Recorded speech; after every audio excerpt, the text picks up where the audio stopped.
বাংলাদেশ কোটা সংস্কার আন্দোলন ঘিরে সহিংসতা পরিস্থিতি সৃষ্টি হলে গত শুক্রবার ১৯ জুলাই মধ্যরাত থেকে দেশব্যাপী কারফিউ জারি করে সরকার।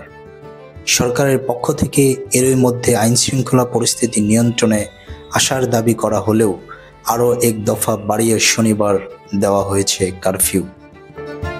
সরকার বলছে, সাবধানতার কারণে এখনও কারফিউ বহাল আছে, আর যতদিন পর্যন্ত পরিস্থিতি সার্বিকভাবে নিয়ন্ত্রণে না আসবে ততদিন কারফিউ বহাল থাকবে।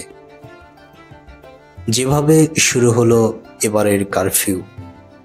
বাংলাদেশে কোটা আন্দোলন প্রেক্ষাপটে রাজধানীসহ দেশের বিভিন্ন স্থানে আন্দোলনকারীদের সঙ্গে সংঘাতে জড়ায় আইনশৃঙ্খলা রক্ষাকারী বাহিনী।